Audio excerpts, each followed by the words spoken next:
तो नमस्कार। Parameter of law के इस एपिसोड में मैं आपको आज एक इम्पॉर्टेंट टॉपिक, जिसमें हाई कोर्ट में कोई भी मामला जब प्रस्तुत होता है उसमें क्या क्या स्टेजेस होती हैं, stages of high court case अर्थात हाई कोर्ट के समक्ष केसेस की क्या क्या स्टेजेस होती हैं, ये बतलाने का प्रयास कर रहा हूँ और ये एक एक्सप्लेनर वीडियो के रूप में मैं बना रहा हूँ। इसमें सबसे पहले मैं आपको बतला दूं कि आम लोगों को, आम जन को या नए अधिवक्ताओं को कई बार हाई कोर्ट में केस की फाइलिंग से लेकर जजमेंट होने तक क्या क्या प्रक्रिया अपनाई जाती है, इसकी बेसिक जानकारी पूर्ण रूप से नहीं होती है। इसके लिए ये वीडियो में मोटी मोटी बातें मैं बतलाऊंगा। सबसे पहले होता है केस फाइलिंग या केस का दायरा। केस दायर करने के लिए कोर्ट में, रजिस्ट्री ऑफिस में जब आपका कोई भी मामला तैयार हो जाता है जो हाई कोर्ट में आपको प्रस्तुत करना है, उसके रजिस्ट्री ऑफिस में आपको ये प्रस्तुत करना होता है। इसके लिए वकील का कोई क्लर्क वगैरह भी जो एक्सपर्ट होते हैं वो प्रस्तुत कर सकता है केस तैयार होने के बाद। उसके बाद रजिस्ट्री उसमें स्क्रूटनी करेगी, बारीकी से उसकी जांच करती है, जिसमें फाइलिंग में क्या क्या डिफेक्ट्स हैं ये चेक किए जाते हैं। त्रुटि नजर आने पर कोई नोटिस त्रुटि सुधार के लिए दिया जाता है कि आपके द्वारा जो भी प्रस्तुत किया गया मामला है वो फ्लॉलेस रहे, उसकी डिफेक्ट्स रिमूव हो जाएं, केस हियरिंग के लिए आगे प्रोसीड हो। तो सबसे पहले उन जो भी डिफेक्ट्स हैं उनको रिमूव करना होता है। रजिस्ट्री द्वारा ये नोटिस मिलने पर उन डिफेक्ट्स को या तो उसी स्टेज पर रिमूव कर दिया जाता है। ये डिफेक्ट्स एज फॉर एग्जाम्पल, उदाहरण के लिए जो भी निर्धारित कोर्ट फीस है वो निर्धारित कोर्ट फीस आपके द्वारा नहीं लगाई गई है एज फॉर एग्जाम्पल। दूसरा, वो आप पूरी कोर्ट फीस पे करें।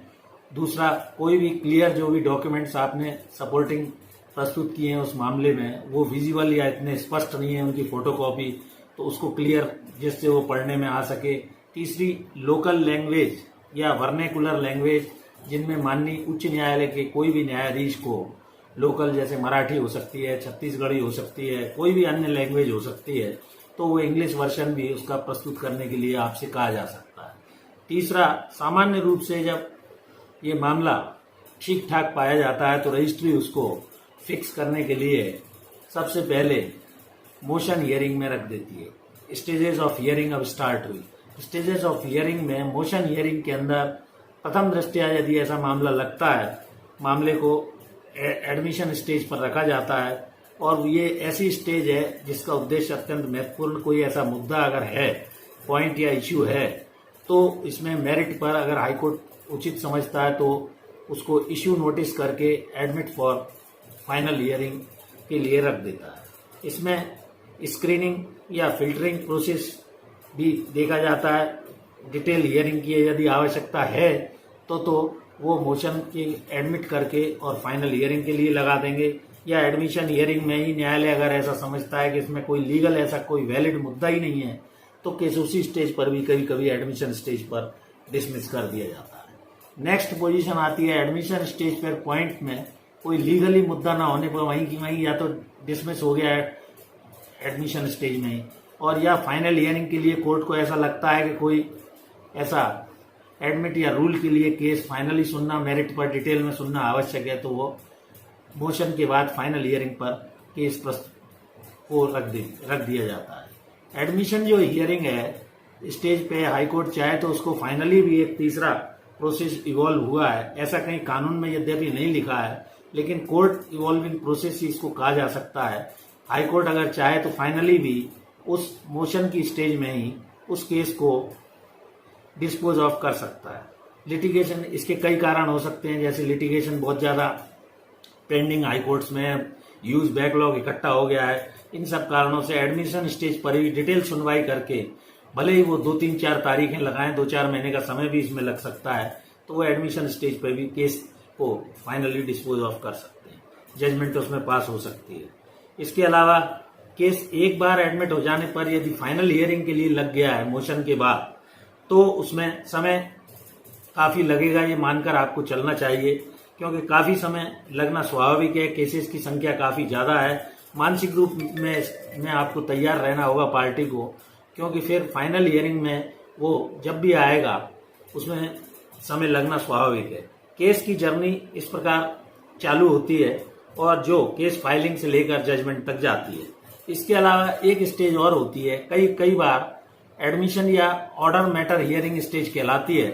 कई बार छोटी छोटी सुनवाई की जरूरत किसी केस में पड़ती है, जैसे सिविल कोई केस में आपने एप्लीकेशन लगा दी है, कंडोनेशन ऑफ डिले की लगा दी है, स्टे की एप्लीकेशन है, तो अगर हाईकोर्ट को ऐसा लगता है कि छोटे छोटे ऑर्डर पास करके इसका निपटारा किया जाना आवश्यक है, तो वो ऑर्डर्स इसमें डिफेक्ट्स रिमूव करने के लिए छोटे छोटे ऑर्डर पास करेंगे।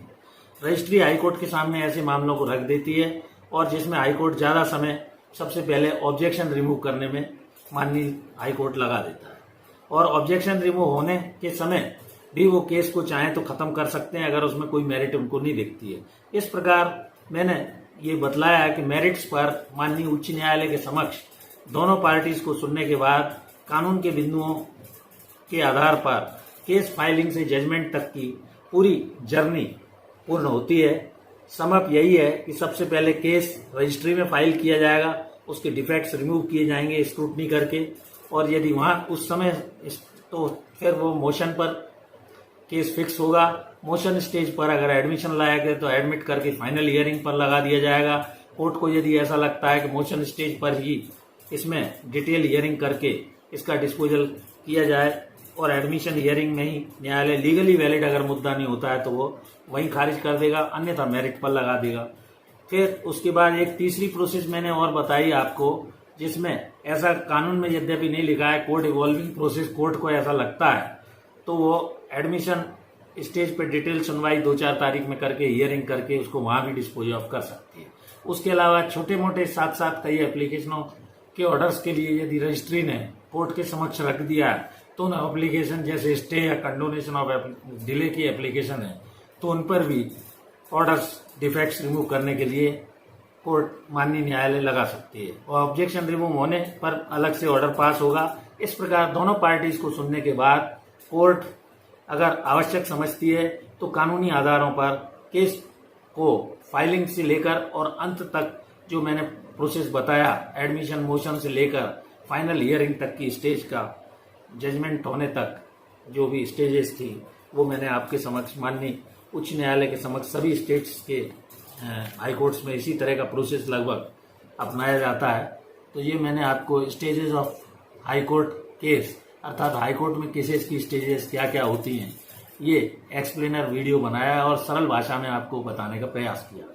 मित्रों, मैं एक निवेदन करता हूं कि यदि आपके द्वारा अभी तक मेरे इस चैनल को YouTube पर पैरामीटर ऑफ लॉ को सब्सक्राइब नहीं किया गया है और आप नए हैं तो कृपया इसे सबसे पहले सब्सक्राइब कर लें, क्योंकि मैं इस चैनल के माध्यम से विभिन्न कानूनी मुद्दों को छोटे छोटे वीडियो बनाकर आपको एक्सप्लेन करने का प्रयास कर रहा हूं। आशा करता हूं मेरा यह वीडियो आपको इस बिंदु पर अच्छा लगा होगा और इसको लाइक और शेयर अपने मित्र और दोस्तों और परिचितों को अवश्य करें। Thank you for watching this video. नमस्कार।